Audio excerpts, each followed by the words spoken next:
51년 차 비뇨기과 의사 김세철입니다. 환자들이 참 좋아해요. 내 마음을 알아줄 거다 하는 거 있잖아요. 70, 80대는 환자가 말이에요. 동료의식을 느끼기 때문에 왜 나도 그런데 뭐 이럴 때는 이렇게 한다 저렇게 한다 이렇게 하면은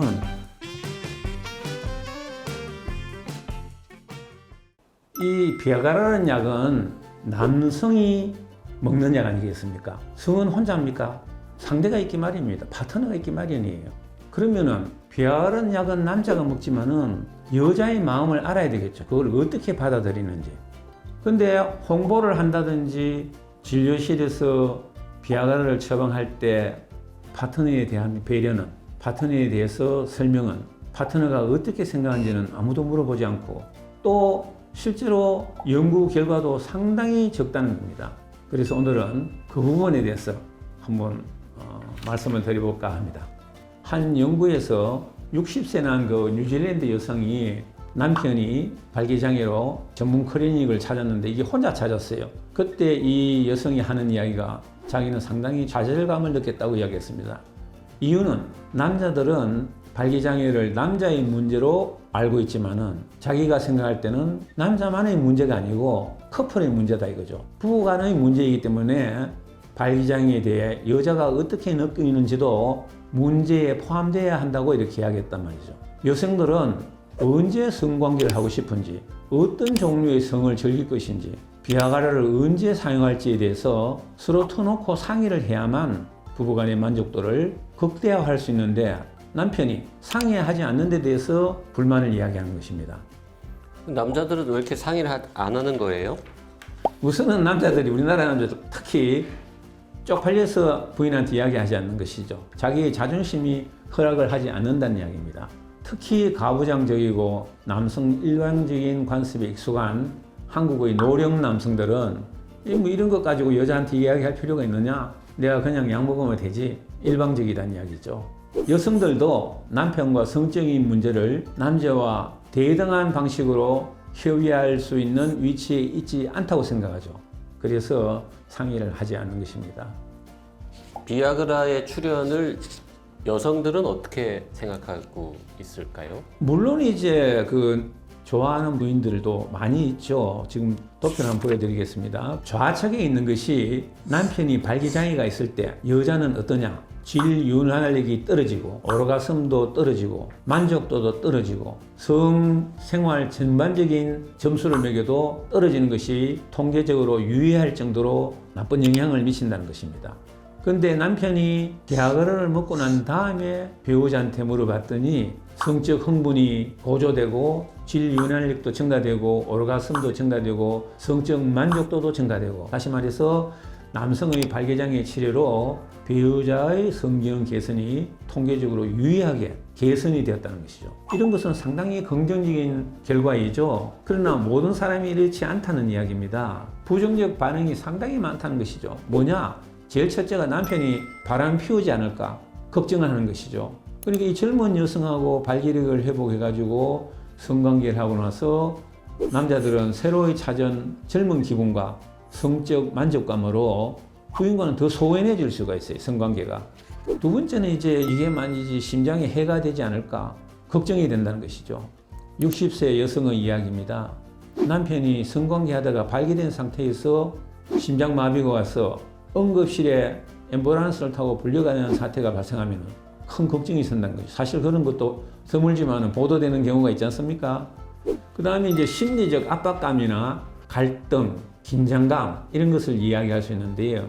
지금 보시는 이 그래프는 빨간 것은 여성이고 파란 것은 남성의 성기능 장애에 대한 발생 빈도를 보고 있습니다.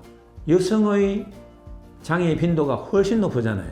남성은 비아그라를 사용해서 발기장애가 극복이 돼가 성관계는 할 수 있지만은 상대방인 배우자는 성기능 장애가 있는 거예요. 아무 생각이 없다든지 성관계는 하지만 흥분이 고조되지 않다든지 이러니까 재미가 없어가지고 하기 싫은 거예요. 하기 싫은데 여성들은 남편의 그 자존심, 자신감 이것을 회복하는데 도움을 주기 위해서 마음은 없지만은 응하는 거예요. 또 어떤 여성들은 그래프에서 보여드렸지만은 여성들한테 상당한 성기능 장애가 있는데도 불구하고 자신은 건강하다는 것을 보여주기 위해서 마음에도 없이 남편의 요구에 응한다는 이야기입니다. 또 이제 긴장감과 갈등에 대한 이야기인데요. 문제는 뭐냐면은 남편이 비아그라를 먹었을 때 언제 할 것인지 논의가 없었단 말이죠. 약을 먹었으니 성관계를 하자는 식이었다는 이야기죠. 섹스가 마치 정해진 것처럼 보였기에 열이 받치다는 거죠. 단순한 삽입이 아니라 사랑의 행위이기를 바라는 마음이었는데 그런 것이 없으니까 열이 받치다라는 이야기예요. 실제로 다른 연구에 거 보면은 발기장애 남성들은 84%가 질성교가 중요하다고 생각했죠. 배우자들은 20%만이 질성교를 다소간 또는 매우 중요하다고 이야기했다는 것이죠. 그리고 또 이제 65세 여성을 보면은 이런 이야기를 합니다. 남편이 본인하고 약을 먹어도 좋겠느냐, 언제 먹을까 상의를 안 한 것이 너무 자존심 상한다는 이야기죠. 왜 내하고 상의하지 않고 먹었느냐 하고 물었더니 내가 섹스를 원한다고 확신을 했다라고 말합니다. 아시다시피 제 나이에는 성욕은 그렇게 강하지 않습니다. 또 한 가지는 여성의 질환 폐인기가 되면은 질상피세포가 얇아지고 때문에 상처가 나기도 쉽고 감염이 잘 일어나고 방광염이 걸리기도 쉽습니다. 부인도 성생활을 할 수 있도록 성교를 할 수 있도록 준비를 해야 되는데 무작정 발기가 되었다고 성관계를 요구하면은 곤란하다는 이야기죠. 그래서 남자가 그런 부분을 고려를 하고 여성들한테 접근을 해야 된다는 이야기입니다. 여성 성기능 개선제는 왜 안 나오는 겁니까? 엄청난 대상자가 있는데 남자보다 여자의 성기능 장애 환자가 훨씬 많다고 그랬잖아요. 그 이야기 나오면은 엄청난 돈벌이가 되겠죠. 그럼에도 불구하고 안 되는 것은 여자는 몸으로 섹스하는 것이 아니고 머리로 섹스한다는 이야기가 있잖아요. 아랫도리에 아무리 피가 잘 통하도록 해놓아도 성적인 욕구감이 생기지 않으면 헛거라는 이야기죠. 그것을 해결하지 못하고 있어요. 특히 노년의 성생활에서 남자든 여자든 이게 제일 중요하다. 이거를 좀 마지막으로 정리를 한번 하시면 제일 중요한 것은 이제 고령자들은 더욱더 부부간의 의사소통이 중요하다는 이야기입니다. 왜냐하면 핸디캡이 있잖아요. 서로가 젊은 사람처럼 시도 뜻 없이 모든 것이 발동하는 것이 아니기 때문에 상호간의 상의가, 협의가 대단히 중요하다는 것입니다. 오늘 보내드리는 촬영이 아마 제가 마지막 촬영이 아닌가 싶습니다. 2022년 11월에 시작해가지고 아마 2년에 거의 가까워 정도로 오랜 기간 말씀을 드렸는데요. 제가 거의 30년 전에 말이죠. 이 전립선이 뭐냐고 물으면 일반 사람은 아무도 몰랐어요. 근데 그보다도 한 5년 내지 10년 전부터 처음으로 전립선에 의한 배뇨장애 치료제가 나왔습니다. 그래서 그 약을 먹으면은 상당히 편해가지고 삶의 질이 좋아지는데 있는 줄도 모른단 말이에요. 나이가 들면은 발기도 잘 안 되고 오줌빨도 약하고 오줌이 지리고 뭐 하는 것은 자연적인 노화 현상이고 감내하고 살아야 된다고 알고 있었죠.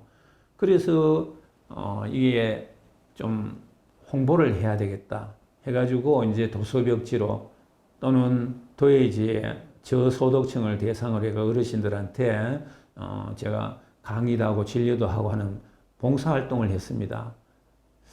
그래서 열심히 전립선을 홍보를 했죠. 근데 최근에 와서는 고령 인구가 많아지면서 이 배뇨장애나 성기능장애가 훨씬 많아졌는 거예요. 많아지다 보니까 돈이 된다는 이야기죠. 약을 팔면은. 문제는 너무 과장된 선전이 매체를 통해서 소개를 되다 보니까 환자들한테 피해가 가는 경우를 많이 볼 수 있습니다. 임상적으로 치료제로서 공인되지 않은 약제나 기구들이 마치 좋은 것인 양 매체를 통해서 홍보를 되고 있죠. 그래서 제가 이 2년 동안에 그런 부분을 좀 시청자들한테 알려드리기 위해서 문헌의 연구 결과에 근거한 이야기만 하려고 노력을 했는데요. 자연 그렇게 하다 보면 또 텔레비에서 이 타렌트가 나와가지고 흥미본의로 말이죠. 선전하는 내용들하고는 딱딱하게 보여가지고 시청자 여러분들한테 재미가 없었을 건지 모르지만은 저는 정확한 정보를 전달해야 된다는 목적을 두고 준비를 하고 말씀드렸던 것입니다. 아무쪼록 제가 말씀드린 내용들이 시청자 여러분들께, 어르신 여러분들께 조금이라도 보탬이 되었으면 하는 소망입니다. 그동안 함께 해주셔서 너무 감사드립니다. 대단하네, 막 그래. 숙제 다 했는 기분인데. 처음 시작할 때 내가 이 일을 어떡하나 싶었는데, 세월은 잘 가네요.